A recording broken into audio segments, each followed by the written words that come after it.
नमस्कार। आज हम भारतीय इतिहास के एक बेहद दिलचस्प और अहम अध्याय पर गहराई से बात करने जा रहे हैं।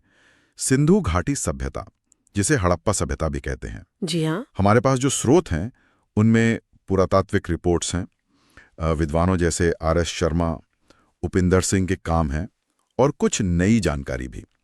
तो कोशिश ये है कि इस प्राचीन शहरी सभ्यता की जो सबसे खास बातें हैं, बिल्कुल। जैसे इसकी शुरुआत कैसे हुई, कहाँ तक फैली, बड़े शहर कौन से थे और वो क्या चीजें थी जो इसे इतना अनोखा बनाती हैं, उन्हें समझें। सही कहा। और ये सारी जानकारी यूपीएससी, पीएससी, पीसीएस जैसी परीक्षाओं की तैयारी करने वालों के लिए बहुत काम की हो सकती है। हाँ, ये तो है। प्रीलिम्स और मेंस दोनों के लिए ही महत्वपूर्ण है। तो चलिए इस पुरानी और उन्नत सभ्यता की कहानी में उतरते हैं। सबसे पहले इसके समय की बात करते हैं। ये तो हजारों साल तक चली है ना। हाँ हाँ, बहुत लंबा समय है। जो पूरा फैलाव है वो करीब 7000 ईसा पूर्व से शुरू होकर 13000 ईसा पूर्व तक जाता है। 7000 ईसा पूर्व। हाँ, लेकिन जो इसका सबसे विकसित, जिसे हम परिपक्व दौर कहते हैं, वो मुख्य रूप से 2600 से 1900 ईसा पूर्व के बीच का माना जाता है। अच्छा, ये तो वाकई बहुत लंबा अरसा हो गया। बिल्कुल, 5500 साल से भी ज्यादा। और इसे समझने के लिए विशेषज्ञ इसे 3 मुख्य हिस्सों में बांटते हैं। 3 हिस्से कौन कौन से? पहला है पूर्व हड़प्पा काल। ये लगभग 7000 से 2600 ईसा पूर्व तक का समय है। ये वो दौर था जब नींव पड़ रही थी। नींव का दौर। हाँ, जैसे बलूचिस्तान में मेहरगढ़ जैसी जगह हैं, 1970 के दशक में जिनकी खोज हुई, वो दिखाती हैं कि कैसे लोग शिकारी जीवन से हटकर धीरे धीरे खेती की तरफ बढ़े। अच्छा। जौ, गेहूं उगाने लगे, मवेशी, भेड़, बकरी पालने लगे। स्थायी बस्तियां बसने लगी, मिट्टी के बर्तन बनने शुरू हुए। तो ये धीरे धीरे विकास हो रहा था। हाँ, धीमी लेकिन लगातार। फिर आता है परिपक्व हड़प्पा काल, लगभग 2600 से 1900 ईसा पूर्व। तो ये है मेन पीरियड। हाँ, ये स्वर्ण युग था, करीब 600-700 साल का। इसी समय हड़प्पा, मोहनजोदड़ो जैसे बड़े शहर उभरे। और इनकी खासियतें देखिए, कमाल की नगर योजना, एक जैसी पकी हुई ईंटें। जिनका अनुपात 4:1 बताते हैं। हाँ बिल्कुल, अक्सर यही अनुपात मिलता है। फिर बेहतरीन पानी निकासी का इंतजाम, अपनी एक लिपि जो हम आज तक पढ़ नहीं पाए हैं। बिल्कुल, वो मोहरों पे मिलती है। और व्यापार, वो भी दूर दराज के इलाकों तक, जैसे मेसोपोटामिया। ये सब इस दौर की पहचान है। और अंदाजा है कि इस समय आबादी करीब 50 लाख तक पहुंच गई थी। 50 लाख? उस जमाने के हिसाब से तो ये बहुत बहुत बड़ी आबादी है। निश्चित रूप से। और तीसरा चरण है उत्तर हड़प्पा काल, लगभग 1900 से 1300 ईसा पूर्व। तो ये पतन का दौर था। हाँ, धीरे धीरे पतन और बदलाव का समय। बड़े शहर खाली होने लगे, उनकी जगह छोटी क्षेत्रीय संस्कृतियां उभरने लगीं। जैसे हड़प्पा में कब्रिस्तान एच संस्कृति मिलती है। शहरी ढांचा कमजोर हुआ और गांव जैसी बस्तियां ज्यादा दिखने लगीं। तो ये अचानक खत्म नहीं हुई? नहीं नहीं, ये एक धीमी प्रक्रिया थी। शायद मौसम बदला हो, नदियां सूख गई हों, व्यापार कम हो गया हो, कई कारण मिलकर रहे होंगे। और ये समझना मुख्य परीक्षाओं के लिए, विश्लेषण के नजरिए से बहुत जरूरी है कि सभ्यताएं बनती और बिगड़ती कैसे हैं। बिल्कुल। अच्छा, अब बात करते हैं इसके फैलाव की। ये सभ्यता आखिर फैली कहाँ थी? इसका केंद्र तो सिंधु नदी और उसकी सहायक नदियां थीं, खासकर घग्गर हकरा नदी, जिसे कई बार पुरानी सरस्वती नदी से भी जोड़ते हैं। घग्गर हकरा। हाँ, और अगर आज के नक्शे पर देखें तो ये आज के पाकिस्तान में सिंध, पंजाब, भारत में गुजरात, राजस्थान, हरियाणा, पंजाब, और तो और अफगानिस्तान के भी कुछ हिस्सों तक इसके निशान मिलते हैं। अफगानिस्तान तक? हाँ, जैसे शौर्तुगई नाम की एक जगह थी, शायद व्यापारिक चौकी रही हो। कुल क्षेत्रफल का अंदाजा लगाया गया है करीब 12.5 लाख वर्ग किलोमीटर। 12.5 लाख वर्ग किलोमीटर? ये तो बहुत ही ज्यादा है। हाँ, उस समय की जो मिस्र और मेसोपोटामिया की सभ्यताएं थीं, उन दोनों को मिला दें तो भी ये उनसे बड़ा इलाका था। कमाल है। इसका मतलब ये लोग अलग अलग तरह के माहौल में भी ढल गए थे। जैसे आपने गुजरात के कच्छ का जिक्र किया, धौलामीरा, वो तो सूखा इलाका है। हाँ, उनकी अनुकूलन क्षमता गजब की थी। नदियों से खेती के लिए उपजाऊ जमीन मिली और समंदर से नजदीकी, जैसे लोथल में, हाँ, बंदरगाह, उससे समुद्री व्यापार में मदद मिली। सैटेलाइट तस्वीरों और स्टडीज से घग्गर हकरा के पुराने रास्ते का भी पता चलता है। और माना जाता है कि शायद इस नदी का सूखना भी इसके पतन का एक कारण रहा हो। अब तक 1000 से ज्यादा साइट्स मिल चुकी हैं। 1000 से ज्यादा? अच्छा, इतने बड़े इलाके पर क्या कोई एक ही राजा हुकूमत करता था, या ये अलग-अलग शहर थे जो अपने हिसाब से चलते थे? क्या पता चलता है? ये एक बड़ा सवाल है और इस पर इतिहासकारों में पूरी सहमति नहीं है। अच्छा। देखिए, एक जैसी ईंटें मिलना, एक जैसे बाट और माप का इस्तेमाल होना और शायद एक ही लिपि का इतने बड़े इलाके में पाया जाना, ये किसी न किसी तरह के केंद्रीय सिस्टम या कम से कम आपसी तालमेल का इशारा तो करता है।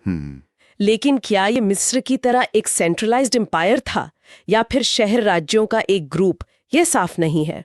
कोई बड़े महल या राजाओं की कब्रें मिली हैं? यही बात है। वैसे भव्य महल या शाही कब्रें नहीं मिली हैं। इससे लगता है कि शायद यहाँ राजाओं का वैसा दबदबा नहीं था जैसा मिस्र या मेसोपोटामिया में था। हो सकता है यहाँ व्यापारियों या पुरोहित वर्ग का ज्यादा प्रभाव रहा हो। दिलचस्प है। चलिए अब इसकी कुछ खासियतों पर आते हैं।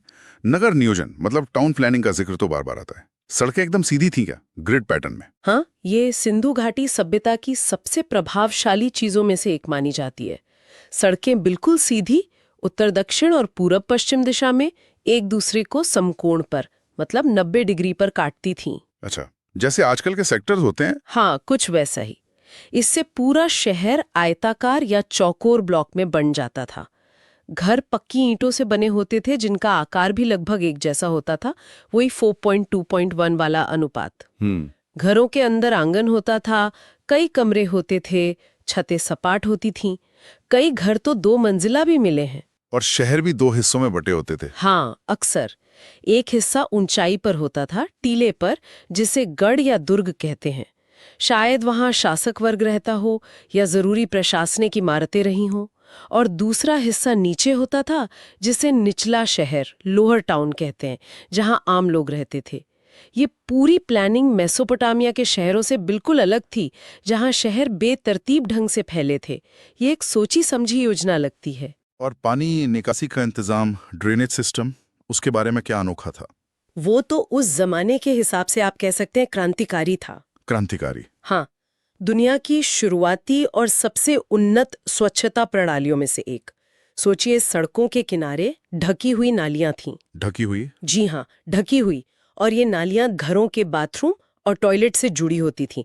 ये नालियां आगे जाकर बड़े नालों में मिलती थीं और शहर का सारा गंदा पानी बाहर ले जाती थीं।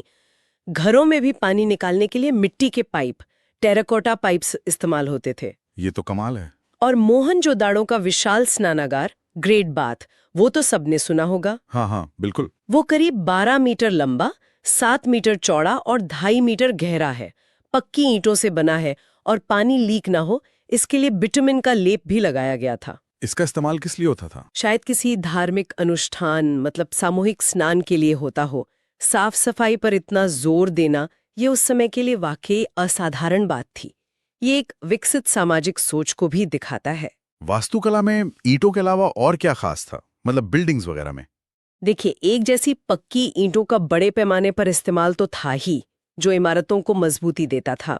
इसके अलावा हड़प्पा और मोहनजोदड़ो जैसी जगहों पर बड़े बड़े अन्न भंडार मिले हैं, ग्रेनरीज। अन्न भंडार, अनाज रखने के लिए? हाँ, बहुत बड़े स्ट्रक्चर थे ये दिखाते हैं कि अनाज को जमा करने और शायद बांटने का भी एक संगठित इंतजाम था। हो सकता है ये सरकारी नियंत्रण में रहा हो। कुछ और सार्वजनिक इमारतें में मिली हैं, जैसे यही विशाल स्नानागार, और शायद कोई सभा भवन या असेंबली हॉल भी था मोहनजोदड़ो में। लेकिन आपने कहा कि बड़े महल या मंदिर नहीं मिले। हाँ, यही गौर करने वाली बात है। मिस्र में जैसे पिरामिड मिलते हैं या मेसोपोटामिया में जिगुरैट नाम के विशाल मंदिर, वैसे स्मारक यहाँ नहीं मिलते। ना ही कोई भव्य राजा का महल मिला है। इससे अंदाजा लगता है कि यहाँ शायद सत्ता का स्वरूप कुछ अलग था। हो सकता है कोई एक सर्वशक्तिमान राजा ना होकर धार्मिक नेताओं का या व्यापारियों का समूह ज्यादा ताकतवर रहा हो। ये वाकई दिलचस्प नुक्ता है। अच्छा, अब अगर अर्थव्यवस्था और शिल्प की बात करें, खेती के अलावा क्या करते थे ये लोग? अर्थव्यवस्था का आधार तो खेती ही थी, जाहिर है। मुख्य फसलें थीं गेहूं, जौ और खास तौर पर कपास। कपास, कॉटन? हाँ, कपास। और माना जाता है कि दुनिया में सबसे पहले कपास शायद यहीं उगाया गया। इसके सबूत मेहरगढ़ से, मतलब काफी पहले से मिलते हैं। अच्छा।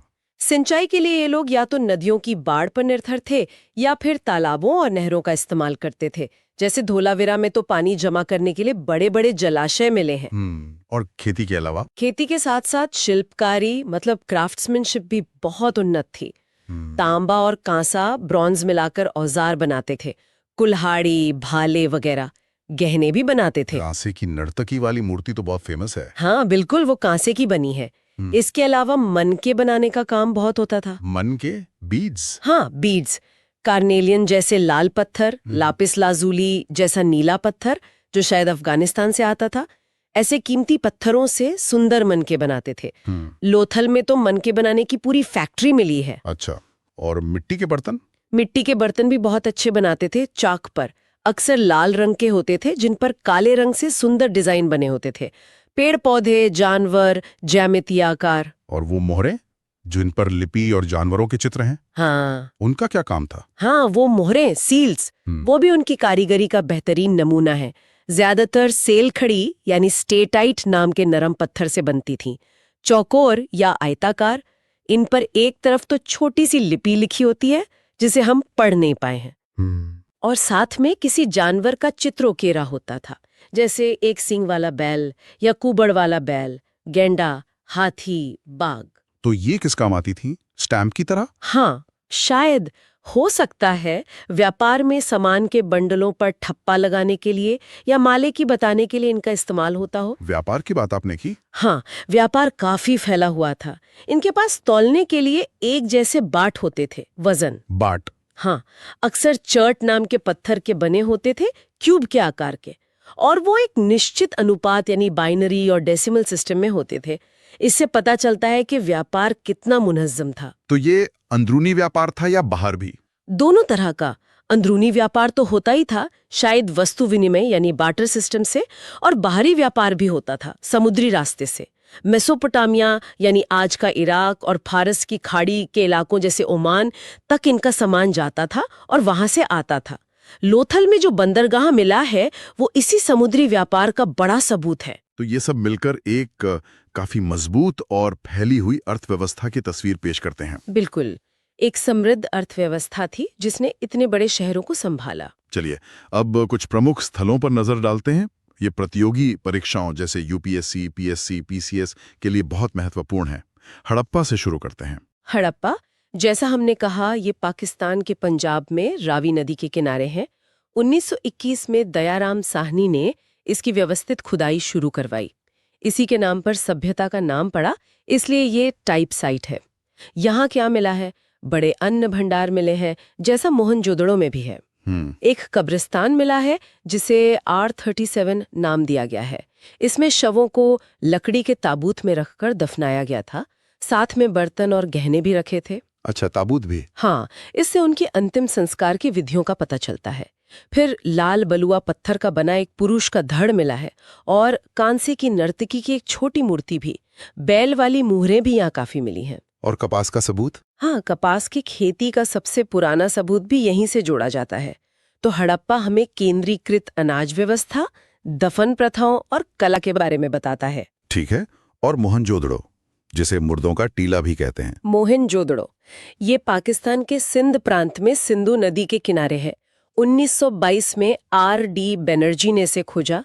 ये शायद सबसे बड़ा शहर था, करीब 2500 हेक्टेयर में फैला हुआ।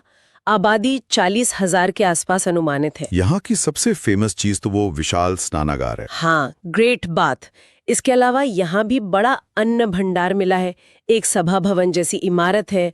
वो दाढ़ी वाले पुरोहित राजा की मानी जाने वाली मूर्ति, हाँ, जिसने शॉल ओढ़ रखी है। बिल्कुल, वो यहीं से मिली है। कांसे की नर्तकी की प्रसिद्ध मूर्ति भी यहीं की है।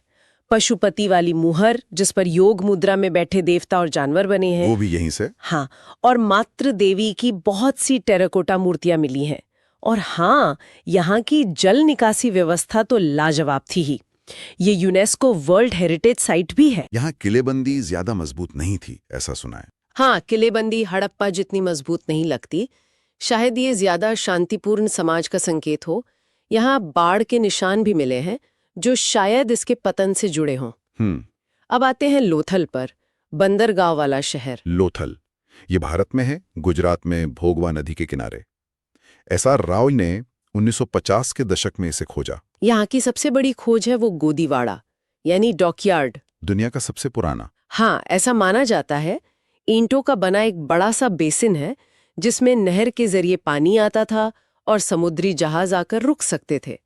ये मेसोपोटामिया और दूसरी जगहों से समुद्री व्यापार का बड़ा केंद्र था। और क्या मिला यहाँ? यहाँ एक बड़ा गोदाम वेयरहाउस भी मिला है, जहाज़ों के चित्र वाली मुहरें मिली हैं, कुछ अग्निवेदियां मिली हैं जो शायद धार्मिक रस्मों के लिए थी, शतरंज जैसा कोई खेल का बोर्ड मिला है और मनके बनाने का कारखाना भी। तो ये समुद्री व्यापार और क्राफ्ट्स का बड़ा सेंटर था। बिल्कुल। परीक्षाओं में डॉकयार्ड वाला सवाल अक्सर आता है। सही है। अब धोलावीरा, हाँ। इसका जल प्रबंधन बहुत खास था। धोलावीरा ये भी गुजरात में है, कच्छ के रण में।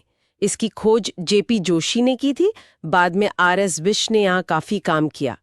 ये अपनी अनोखी जल संरक्षण प्रणाली के लिए मशहूर है।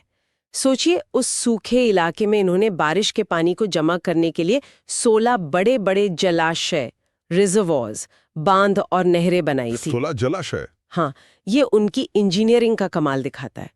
यहाँ एक और खास चीज मिली है, 10 अक्षरों वाला एक बड़ा साइन बोर्ड। Sign board? उस पर क्या लिखा है? लिखा क्या है ये तो हम पढ़ नहीं पाए क्योंकि लिपि समझ नहीं आई है, लेकिन ये सिंधु लिपि का मिला अब तक का सबसे बड़ा नमूना है। शायद शहर का नाम या कुछ और रहा हो। एक स्टेडियम जैसी खुली जगह भी मिली है। धोलावीरा तो वाकई खास है। अब कालीबंगन, राजस्थान में। कालीबंगन, हाँ, राजस्थान में प्राचीन घग्गर नदी के किनारे। यहाँ हड़प्पा काल से भी पहले के यानी पूर्व हड़प्पा काल के जुते हुए खेत का सबूत मिला है। जुते हुए खेत? हाँ, हल से जुताई के निशान मिले हैं, लगभग 29वां ईसा पूर्व के। ये खेती के इतिहास के लिए बहुत महत्वपूर्ण खोज है। यहाँ कई अग्निवेदियां भी एक कतार में मिली हैं जो शायद किसी सामुदायिक धार्मिक अनुष्ठान का संकेत देती हैं। अच्छा। और यहाँ भूकंप से इमारतों को नुकसान पहुंचने के सबूत भी मिले हैं। और आखिर में राखीगढ़ी, ये आजकल काफी चर्चा में रहा है। राखीगढ़ी ये हरियाणा में है, घग्गर नदी के पास। सूरजभान और फिर अमरेंद्र नाथ ने यहाँ काम किया। अब इसे सिंधु घाटी सभ्यता का सबसे बड़ा स्थल माना जा रहा है। शायद मोहनजोदाड़ो से भी बड़ा, करीब 350 हेक्टेयर। सबसे बड़ा? हाँ, ऐसा माना जा रहा है। यहाँ भी वो सब चीजें मिली हैं, अन्न भंडार, कब्रिस्तान, शिल्प कार्यशालाएं। लेकिन सबसे अहम खोज है यहाँ मिले कंकालों का DNA विश्लेषण। हाँ, वो DNA वाली बात। 2019 में उसके नतीजे आए। उनसे पता चला कि इन लोगों का जेनेटिक मेकअप बाहर से आए किसी समूह जैसे कि आर्यंस से नहीं मिलता। ये यहीं के मूल निवासी थे। तो इससे आर्य प्रवासन सिद्धांत पर सवाल उठता है। बिल्कुल। ये खोज भारतीय इतिहास की पुरानी धारणाओं को चुनौती देती है और ये बताती है कि इस सभ्यता का विकास यहीं स्वदेशी रूप से हुआ। ये UPSC मेंस जैसे पेपर के लिए एक बहुत महत्वपूर्ण पॉइंट बन सकता है। हाँ, ये तो बहुत अहम खोज है। तो ये सभी स्थल हड़प्पा, मोहनजोदाड़ो, लोथल का डॉकयार्ड, धोलावीरा का जल प्रबंधन, कालीबंगन के खेत, राखीगढ़ी का DNA साक्ष्य, ये सब प्रतियोगी परीक्षाओं के लिए बेहद जरूरी है। निश्चित रूप से। अच्छा, अब जरा समाज की बात करते हैं। क्या यहाँ राजा होते थे? समाज कैसा था? जैसा हमने पहले भी बात की, बड़े महल या शाही कब्रें नहीं मिली हैं, तो लगता नहीं कि यहाँ मिस्र या मेसोपोटामिया जैसे शक्तिशाली राजा थे। वो जो मोहनजोदाड़ो से पुरोहित राजा वाली मूर्ति मिली है, वो किसी धार्मिक या प्रशासनिक मुखिया का इशारा तो करती है, पर वो राजा ही था ये कहना मुश्किल है। तो फिर कौन शासन करता था? कुछ विद्वान मानते हैं कि शायद व्यापारियों का दबदबा ज्यादा था, क्योंकि व्यापार पर, मानकीकरण पर बहुत जोर दिखता है। बाट, मोहरें, बंदरगाह। ये भी हो सकता है। शहरों में घर देखें तो उनमें बहुत ज्यादा फर्क नहीं दिखता। मतलब ज्यादातर घर लगभग एक जैसे हैं। इससे लगता है कि समाज में शायद बहुत ज्यादा ऊंच नीच नहीं थी। हालांकि वो गढ़ और निचले शहर का बंटवारा कुछ सामाजिक स्तर तो जरूर दिखाता है। और महिलाओं की क्या स्थिति थी समाज में? जो सबूत मिले हैं, उनसे तो लगता है कि महिलाओं का स्थान काफी सम्मानजनक रहा होगा। कैसे कह सकते हैं?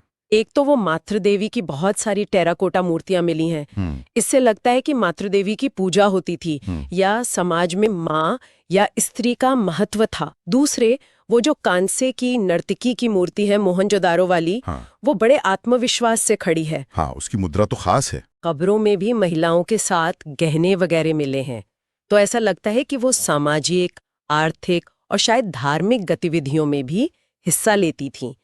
ये उस समय के कई दूसरे समाजों से अलग बात हो सकती है। अच्छा, और लोगों का रहन सहन, आपसी व्यवहार कैसा रहा होगा, अंदाजा लगा सकते हैं? देखिए, जिस तरह की बेहतरीन साफ सफाई की व्यवस्था थी, ढकी हुई नालियां, घरों में बाथरूम, हाँ, उससे लगता है कि लोग सार्वजनिक स्वास्थ्य का ध्यान रखते थे और शायद उनमें आपसी सहयोग की भावना भी रही होगी, तभी ऐसी व्यवस्था चल पाती थी। योजनाबद्ध शहर, बड़े अन्न भंडार, ये भी तो सहयोग दिखाते हैं। बिल्कुल। और एक बात और, ज्यादातर शहरों में मजबूत किलेबंदी या बहुत सारे हथियार नहीं मिले हैं। इससे लगता है कि समाज काफी हद तक शांति प्रिय था। लड़ाई झगड़ों से ज्यादा शायद व्यापार और खेती पर ध्यान था।